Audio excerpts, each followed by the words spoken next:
बिस्मिल्लाहिर्रहमानिर्रहीम। आज हम जिस टॉपिक पर बात करेंगे वो बहुत ही अहम तरीन टॉपिक है रजिस्ट्री के बारे में। कि अगर हम प्रॉपर्टी ख़रीद लेते हैं तो एक बहुत बड़ा मसला ये है कि पेमेंट तो हम कर देते हैं, सौदा भी हो गया, सारा कुछ हो गया, अब रजिस्ट्री अपने नाम पर वो डॉक्यूमेंट ऑफ टाइटल जो बनाना है वो कैसे बनाएंगे।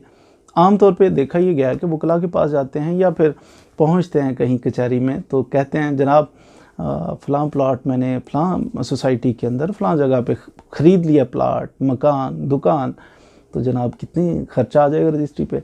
तो आगे से जवाब ये मिलता है कि जनाब 2 लाख 3 लाख जितना भी। तो हमारा जवाब ये होता है कि 2-3 लाख पाजी को जायज़ लगा दो, कोई मुनासब कर लो।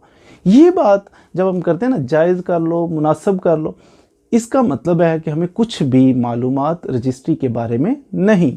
अगर हमें पता हो कि रजिस्ट्री क्या चीज़ होती है, इस पर कौन सा टैक्स लगता है, प्रॉपर्टी की नेचर कौन सी होती है, किस इलाके में कौन सा टैक्स नहीं लगता, तो फिर हम कॉन्फिडेंट होके चलने से पहले, घर से निकलने से पहले हम टैक्स कैलकुलेट करके कुछ ना कुछ चलें और जाके फिर किसी से बात करें कि ये लिखिए और रजिस्ट्री करवाइए, इस पे फ़लाँ टैक्स लगेंगे और फ़लाँ टैक्स नहीं लगेंगे।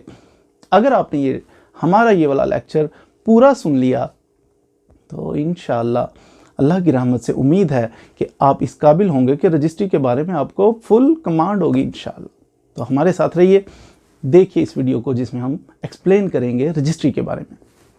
सबसे पहले हम बात करते हैं रजिस्ट्रेशन एक्ट 1908। इसका सेक्शन 17 कहता है कि जब भी कोई गैर मनकूला प्रॉपर्टी होती है, इमूवेबल प्रॉपर्टी जो हरकत नहीं कर सकती, मिसाल के तौर पर ज़मीन है आपकी, आपका मकान है, दुकान है, प्लाट, ये चीज़ें। सेक्शन 17 कहता है कि जनाब जब भी कोई गैर मनकूला जायदाद आप किसी के नाम पे ट्रांसफ़र करेंगे तो इसको रजिस्टर करवाना ज़रूरी है। अब इसे ही हम सादा ज़ुबान में कहते हैं रजिस्ट्री, कि रजिस्ट्री करवा लेते हैं। बहुत अहम, बहुत ज़रूरी। रजिस्ट्री करवाने के लिए सबसे पहली बात, जब आपने किसी से सौदा कर लिया कि जनाब मैं ये दुकान, ये मकान आपसे ख़रीद रहा हूँ, ये ज़मीन आपसे ख़रीद रहा हूँ, सबसे पहले कॉन्शियस हों, समझदार बने और उस बंदे को कहें कि इसकी फ़र्द, इसके डॉक्यूमेंट जो हैं वो उसकी कापी हमें निकलवा के दें ताकि हम चेक कर लें। उसे चेक करें कि जनाब फ़र्द आपको अगर देता है या कोई ऐसा डॉक्यूमेंट ऑफ टाइटल देता है, आप उसको चेक करें पटवारी के पास या जहाँ भी रिकॉर्ड मौजूद है कि जनाब इस पे कोई बार तो नहीं है, कि स्टे, कोई ऐसा मामला तो नहीं है, बैंक पे इसने कोई रकम तो नहीं ली हुई इस प्रॉपर्टी के ऊपर।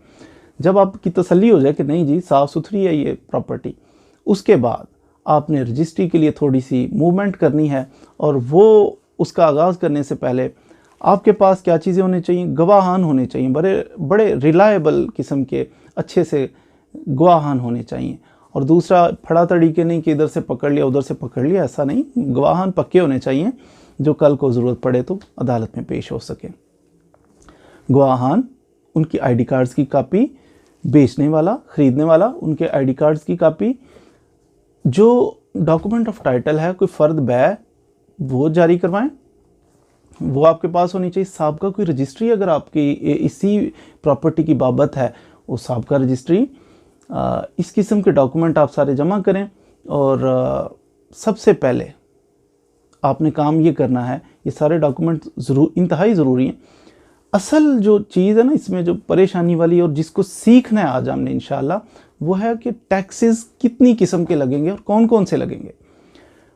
टैक्स जो लगेंगे वो कैलकुलेट करने हैं। कैसे करने हैं, प्रैक्टिकल करके मैं आपको दिखाऊंगा कि मैंने एक घर ख़रीदा और उस घर का टैक्स मैंने कैसे, कितना, कौन सा पे किया।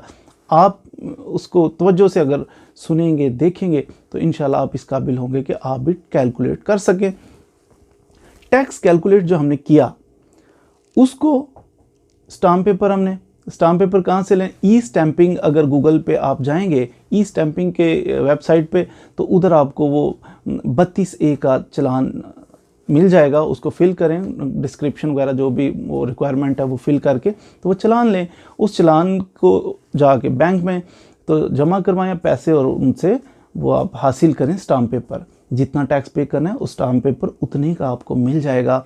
तो उसके मुताबिक अब वो जो स्टाम्प पेपर आपने हासिल किए बैंक से, जितना आपने स्टाम्प स्टैम्प ड्यूटी वगैरह पे करनी थी, टैक्सेस पे करने थे, वो आपने बैंक से ले लिए। अब बैंक से जो स्टाम्प लिया इसके ऊपर मुआहिदा लिखना है। मुआहिदा लिखने के लिए किसी अच्छे समझदार वकील साहब या फिर अर्जी नवीस होते हैं, बड़ा अच्छा लिखते हैं, उनसे लिखवाइए और उसके अंदर बहुत एहतियात कीजिए। नाम पता बड़ा दुरुस्त होना चाहिए, बेचने वाले का, लेने वाले का, और कंसिडरेशन यानी जो रकम आपने दी है, एडवांस दिया है, सारा कुछ उसमें मेंशन करें। प्रॉपर्टी के बारे में भी लिखें कि प्रॉपर्टी जनाब ये इसके राइट क्या चीज़ है, इसके दाएं बाएं, इसके आगे पीछे क्या चीज़ें हैं, सड़क है, गली है, मकान है, क्या है, जो कुछ भी है उसका मोहल्ले वकू, वो सारा उसके अंदर मेंशन करें। और ये भी लिखते हैं कि बिला जबरो इकरा होशो हवास में मैंने ये ट्रांजैक्शन कर लिया। वो सारा कुछ करके गवाहान के नीचे जनाब आप उनके दस्तखत अंगूठे वगैरह करें, बेचने वाला अपना भी करे। तो ये एक स्पेसिमन सा एक फॉर्मेट तैयार हो गया स्टाम्प पेपर के ऊपर कि हमने क्या करना है। टैक्सेस की बात मैं एंड पे करूँगा, वो प्रैक्टिकल आपको करके मैं दिखाऊंगा कि टैक्स कैसे कैलकुलेट करने। स्टाम्प पेपर था, उसके ऊपर अर्जी नवीस से या वकील साहब ने आपको लिख दिया कि हमारा सौदा इतने इतने में हो गया, ऐसे हो गया जनाब, ये प्रॉपर्टी है, ये भी हो गया। उसके बाद ये सारा कुछ लेके गवाहान को लेके, बेचने वाला ख़ुद भी, वो सारे जाएंगे डॉक्यूमेंट सारे लेके, ये जो आपने तैयार किया रजिस्ट्री जो बनानी है इसकी कापीज़ कुछ करवा लें, कुछ 4-5 कापीज़ भी करवाएं। पहुंच जाएं आप रजिस्ट्रार ऑफिस। अब रजिस्ट्रार ऑफिस क्या है? रजिस्ट्रार ऑफिस ये होता है कि जहाँ रजिस्टर ये डॉक्यूमेंट्स को रजिस्टर किया जाता है। आमतौर पे ये अगर आप देखें तो तहसीलदार के पास ये पावर्स होती हैं या फिर एसी के पास ये पावर्स होती हैं कि वो रजिस्ट्रार या सब रजिस्ट्रार की खिदमात सर अंजाम दे रहे होते हैं। उनके पास आप पहुंच जाएं, बताएं कि ये जनाब ये इतने इतने टैक्स पे करने थे, फलां प्रॉपर्टी है, तो उसकी बाबत हमारा सौदा हुआ है, ये हमारा जो कॉन्ट्रैक्ट हुआ है वो सारा ये है। वो क्या करेंगे, वो आपसे जो हिसाब किताब सारा लगा के कुछ क्वेश्चन आंसर भी कर सकते हैं। आपकी फ़ोटोज़ बनेंगी उधर कंप्यूटर सेक्शन में कि गवाहान की, बेचने वाले की। तो उसके बाद जनाब वो आपसे क्वेश्चन आंसर कर सकते हैं कि पैसे पूरे मिल गए हैं, नहीं मिले, क्या हुआ है, कुछ थोड़े बहुत सवाल जवाब। अब वो ये सारा कुछ करके फ़ीस वगैरह जमा करके सारा मुकम्मल हो जाएगा तो वो स्टैम्प्स वगैरह लगाएंगे और कुछ दिनों के बाद, हफ्ता 10 दिन के बाद आपको ओरिजिनल जो है रजिस्ट्री वो आपके हैंड ओवर कर देंगे नंबर शंबर लगा के। और बाकी जो है कुछ कॉपीज़ इधर उधर वो जो भी मामलात होते हैं जिस जिस महकमे को चाहिए उधर उधर वो पहुंचा देंगे। और रजिस्ट्रार जो है जब रजिस्ट्री करेगा तो उसकी एक कॉपी रिकॉर्ड में अपने पास भी रखेगा, रजिस्टर के अंदर दर्ज भी करेगा कि मैंने ये प्रॉपर्टी, इनका सौदा इस तरह हो गया, ये गवाहान थे, उनके क्वाइफ वगैरह लिख के और साथ एक रिकॉर्ड में कॉपी महफूज रखेगा। एक फ़ायदा रजिस्ट्री करवाने का ये भी है, एक तो डॉक्यूमेंट ऑफ टाइटल आप लिखी पड़ी बात हो गई कि आप मालिक हो गए, और दूसरा ये कि कभी रजिस्ट्री गुम हो जाए तो आप रजिस्ट्रार ऑफिस में जाके तो रजिस्ट्री निकलवा सकते हैं, नई डुप्लीकेट वहाँ से निकलवा सकते हैं। तो यूँ आपको हफ्ते 10 दिन के बाद वो हैंड ओवर कर देंगे रजिस्ट्री। जो बंदा कॉन्ट्रैक्ट करने के काबिल नहीं है वो बंदा रजिस्ट्री ये बै का वो सौदा नहीं कर सकता, कॉन्ट्रैक्ट ही नहीं कर सकता, फिर उसे ज़मीन परचेज़ नहीं करनी चाहिए। मिसाल के तौर पर जो मालिक ही नहीं है, अब्बा की चाचा की प्रॉपर्टी को सेल कर रहा है तो इस पर गौर करना है कि ऐसी प्रॉपर्टी कभी परचेज़ नहीं करनी। अगर इसमें आप गार्डियन है, सेल करने वाला, बेचने वाला जो है, मकान दुकान या प्लाट वगैरह जो बेच रहा है वो गार्डियन है। गार्डियन ये होता है कि कोई किसी बच्चे के नाम जायदाद है तो ये उसका गार्डियन कोर्ट के ज़रिए पॉइंट हुआ है कि मैं देखभाल करनी है, इसके पेरेंट्स नहीं है, बड़ा कोई नहीं है, बच्चे ही हैं, इनके नाम जायदाद है। लेकिन बच्चों के पास खाने पीने के लिए भी कुछ नहीं है, उनको अखराजात पूरे नहीं हो रहे, इसके लिए ज़रूरी है कि बच्चों की कुछ प्रॉपर्टी सेल करूं। इसको कहते हैं गार्डियन। कोर्ट के ज़रिए गार्डियन बना है कि इसकी प्रॉपर्टी की टेक केयर कर रहा है, बच्चों की टेक केयर कर रहा है। अब गार्डियन को ये करना है कि कोर्ट से, गार्डियन कोर्ट से उसको इजाज़तनामा भी लेना है कि मुझे इजाज़त दी जाए कि मैं बच्चों की प्रॉपर्टी सेल करूं। गार्डियन कोर्ट से इजाज़त लेके वो भी साथ लगाना होगी सेल करने के लिए। जब हम ये सारी ट्रांजैक्शन कर रहे होते हैं तो इसमें इंतकाल फ़ीस भी एक होती है, तो वो भी साथ हम जमा करवा देते हैं। नॉर्मली 300 होती है, तो 300 रुपया इंतकाल फ़ीस भी जमा हो जाती है। बाज़ दफ़ा जब ये सारी रजिस्ट्री मुकम्मल हो गया प्रोसेस, इंतकाल पटवारी ने चढ़ाना होता है। यहाँ पे पटवारी साहब बदनाम होते हैं, वो क्या करते हैं, कहते हैं कोई खर्चा पानी दो। आपने बिल्कुल ऐसा नहीं करना, उसको कहना है कि भाई जब रजिस्ट्री करवाई है तो उसमें इंतकाल की फ़ीस हमने जमा करवा दी है, तो अब हम एक्स्ट्रा चार्जेस आपको बिल्कुल पे करने वाले नहीं। अगर फिर भी वो पटवारी साहब आपसे जनाब मांगते हैं कुछ पैसे, तो एक छोटी सी एप्लीकेशन लिख के एसी को दे दें, नहीं तो तहसीलदार को दें, पटवारी साहब ठीक हो जाएंगे, आपको सलूट किया करेंगे। रजिस्ट्री हो जाने के बाद आपका कोई हक बाकी नहीं फिर रहता, पैसे पहले से पूरे ले लेने चाहिए बेचने वाले को, और ख़रीदने वाले को ये तसल्ली करनी चाहिए कि जो हम पैसे उसको दे रहे हैं वो बड़े एहतियात से दें। पैसे मसलन आप पे ऑर्डर के ज़रिए दें या फिर आप उसको चेक दें ताकि वो अपने अकाउंट में जमा करवाए। कल को रिकॉर्ड होगा कि मैंने ये पेमेंट की है और उसके बदले में ये रजिस्ट्री करवाई है। रजिस्ट्री में बाज़ दफ़ा लोकल कमीशन भी अपॉइंट हो जाता है कि किसी वकील साहब को कहते हैं कि जनाब आप लोकल कमीशन बन जाएं और हमारे बिहाव पे इनके स्टेटमेंट्स वगैरह गवाहान की ये वो रिकॉर्ड करें, तो ये भी चल सकता है। अब आगे चलते हैं हम कि टैक्स का जो असल चीज़ हमारा इशू था कि पैसे लगने कितने हैं, ये हम सीखने के लिए आज ये सारी डिस्कशन जो हमारी हो रही है कि पैसे कितने लगने हैं, टैक्स कौन कौन सा कब कैसे लगना है। उसके लिए हमें जो भी हमारी प्रॉपर्टी जिस इलाके में भी है उधर की डीसी रेट होता है, बाज़ारी कीमत होती है, वो फिक्स होती है। गवर्नमेंट कहती है कि जब ये लोग तो बहुत तेज़ हैं, ये क्या करते हैं कि कहते हैं हमने तो सौदे बिल्कुल फ्री में मिल गई है, बस हमें तो सस्ती सी मिल गई ताकि टैक्स से बचा जाए। फिर गवर्नमेंट ने ऐसा किया है कि हर इलाके की फ़िक्स कर दी है कि भाई कम अज़ कम इतने की रजिस्ट्री तो करनी पड़ेगी, इतने पे तो टैक्स देना पड़ेगा, इससे ज़्यादा कर सकते हैं, कम नहीं। यानी वो आपने अपने इलाके की, अब यहाँ से बात शुरू हो रही है टैक्सेस की। बाज़ारी कीमत डीसी रेट जो है, आपकी जो प्लॉट है जिस जगह पे है उस एरिया का डीसी रेट आपने मालूम करना है। रजिस्ट्रार ऑफिस में जाएं, उधर बड़े से दीवार के साथ कि फ्लैक्स लगा होगा, उसके ऊपर लिखा होगा कि डीसी रेट फ़लाँ इलाके का पर मरला इतना है, तो वहाँ से देख लें। अदरवाइज़ आप वो ई स्टैंपिंग पे जाएं तो गूगल पे, तो उधर से भी आप अपनी कुछ डिस्क्रिप्शन आपसे पूछेगा, कौन सा ज़िला, कौन सी तहसील, कौन सा इलाका वगैरह वगैरह, आपकी कंस्ट्रक्टेड प्रॉपर्टी है, तामीर शुदा है या सादी प्लॉट वगैरह की शक्ल में है, वो सारा कुछ आप फिल करें तो आपको रेट मिल जाएगा, डीसी रेट। डीसी रेट के ऊपर फिर हमने कैलकुलेट करना है टैक्स कि हम कितना टैक्स पे करेंगे। चलिए अभी हम आपको प्रैक्टिकल जो है वो करके दिखाते हैं कि मैंने एक 3 मरले का घर ख़रीदा है, उस पे मैंने कब कैसे कौन से टैक्स दिए और कौन से टैक्स ऐसे हैं जो बाज़ दफ़ा हम पे नहीं करते, गुजारा हो जाता है। तो अभी इंशाल्लाह वो सीख लेते हैं।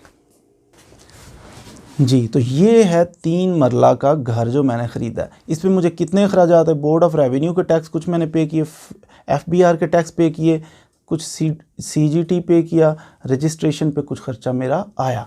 मैं अच्छे तरीके से आपको समझा देता हूँ कि कैसे कितना कब मैंने पे किया।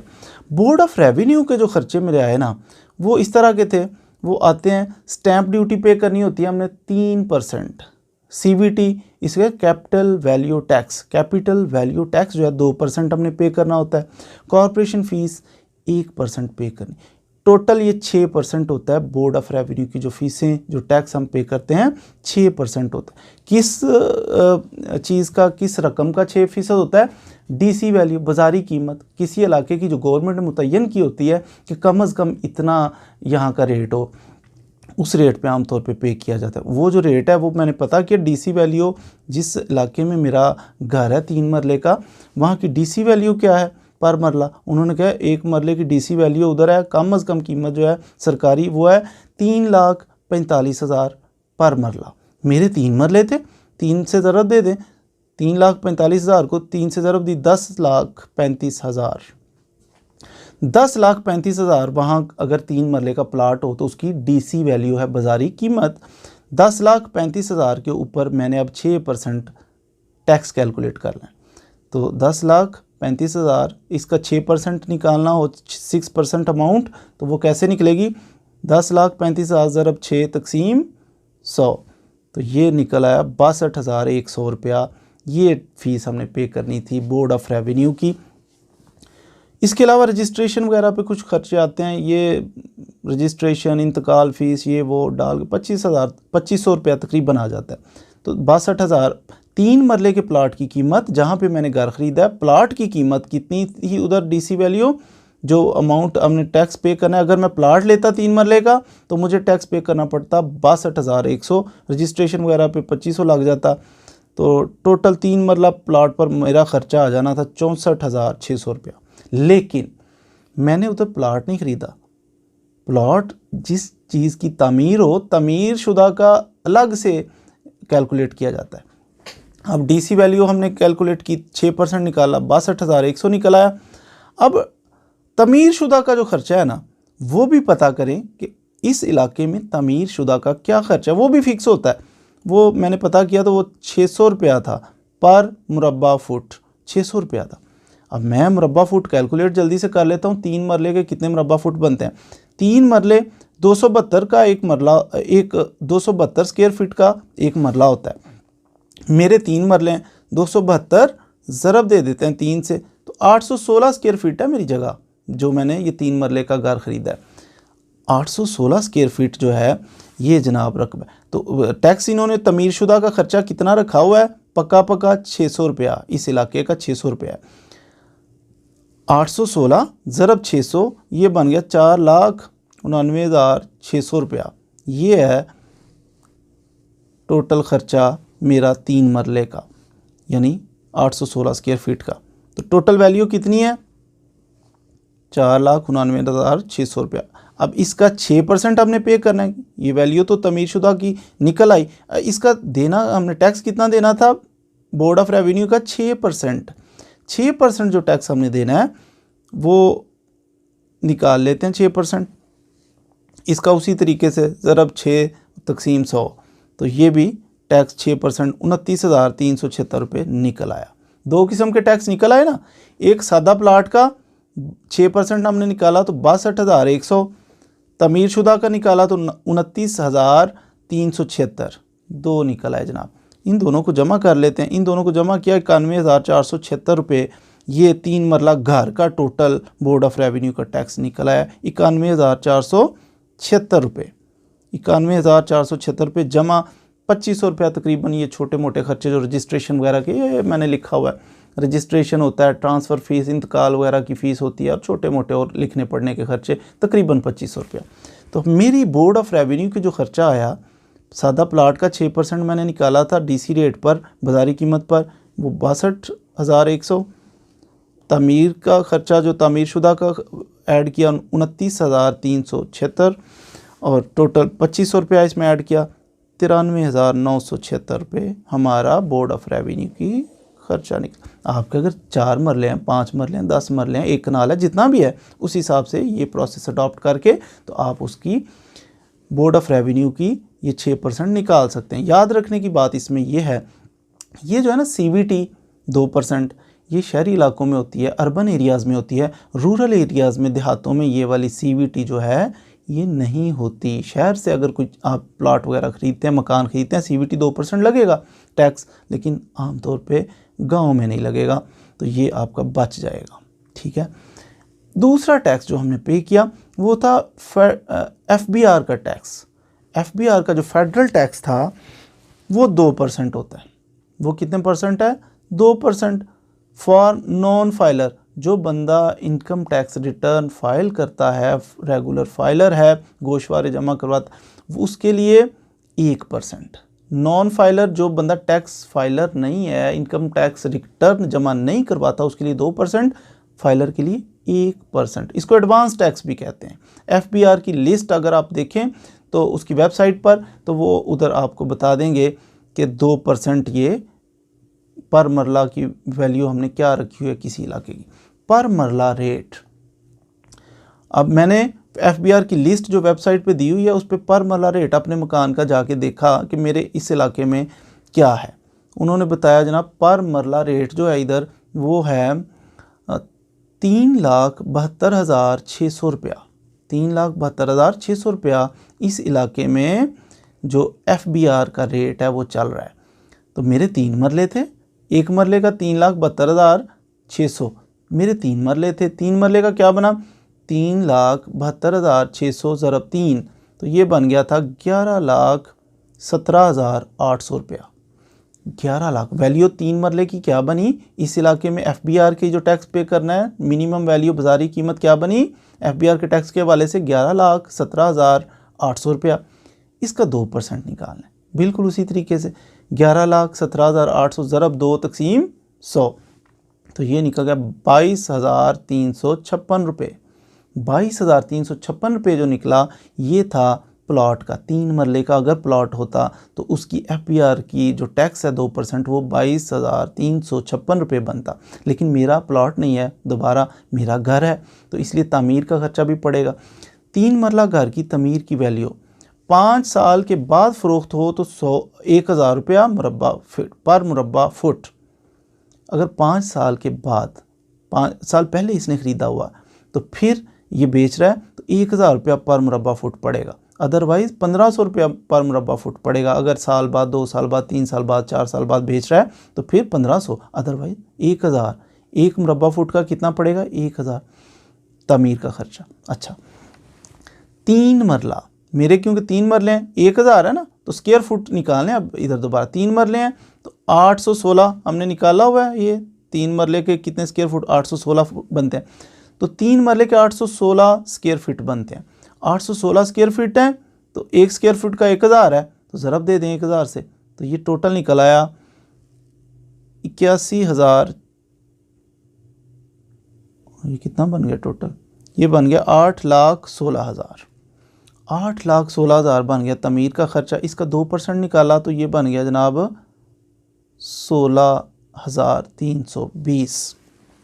16,320 2% निकला। अब देखिए इधर भी वो इसी तरह, ये जैसे ये सादा प्लाट का निकला था टैक्स, ये तमीर का निकला था। इधर भी सादा प्लाट का निकला, ये तमीर का निकला। इन दोनों को जमा कर देते हैं। 3 मरला घर का टोटल टैक्स जो हमने FBR का पे करना है वो है जनाब 22,356 जमा 16,300, ये तमीर वाला, ये दोनों प्लाट का तमीर का जमा किया 38,676।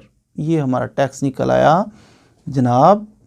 ये जो था FBR का, ये जो बोर्ड ऑफ रेवेन्यू का निकला था ये था 93,976। अब ये जो FBR का हमने कैलकुलेट किया दोनों को जमा करके, टोटल मेरे घर का निकला था ये 38,676 रुपये बना था। ठीक है, तो ये टोटल 8% टैक्स बन गया।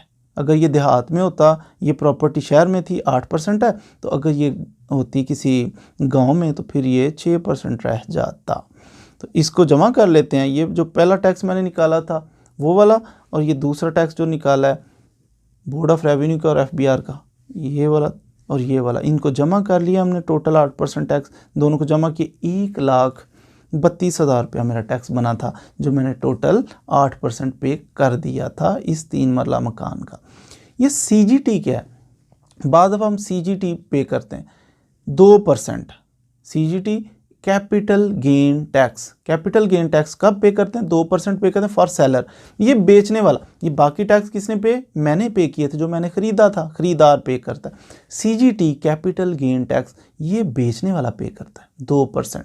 ठीक है, अगर 5 साल से पहले सेल कर रहा है, बंदे ने ख़रीदी प्रॉपर्टी, 5 साल गुजर गए उसके बाद उसने सेल की, तो फिर कैपिटल गेन टैक्स नहीं पे करेगा। लेकिन अगर 5 साल से पहले वो सेल करे तो फिर उसको कैपिटल गेन टैक्स 2% बेचने वाले को ये लग जाता है। ठीक है, ये वो बेचने वाला पे करता है। तो आगे ये रजिस्ट्रेशन की फ़ीस मैंने पहले ही बताया, ट्रांसफ़र फ़ीस, अदर फीस, ये वो इंतकाल की थोड़े बहुत मिसलिनियस से खर्चे 2,500 रुपया तकरीबन लगा लें, तो ये हमारा टोटल ख़र्चा। तो इस तरह हमने करवाई registry. Total board of revenue का टैक्स कैसे निकालते हैं, सादा प्लाट का कैसे, तामीर का कैसे, टोटल मकान का कैसे, FBR का कैसे जनाब, कितना कितना टैक्स, ये सारे मामलात को गौर। अच्छा, इसमें एक बात और कि ये जो बोर्ड ऑफ रेवेन्यू की बाकी फ़ीसें तो हम पे करते हैं बैंक में जाके, जितनी भी हमारी 1,32,000 जो निकला है ना हमारा ख़र्चा टोटल, ये तो हमारा ख़र्चा आएगा।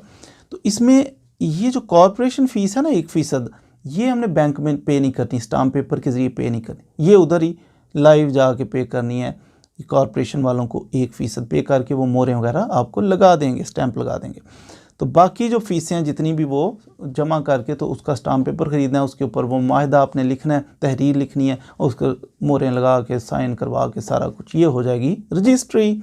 Thank you very much ji. तो कैसा लगा आपको हमारा आज का ये लेक्चर, जिसमें हमने आपको रजिस्ट्री के बारे में सिखाया। आज मैं आपको ये नहीं कहूँगा कि हमारे चैनल को सब्सक्राइब करें अगर आप मज़ीद वीडियोस भी हमारी देखना चाहते हैं। आज मैं ये कहूँगा कि आपको ये वीडियो कैसी लगी इसके बारे में कमेंट कीजिए। Thank you for joining us. Thank you very much.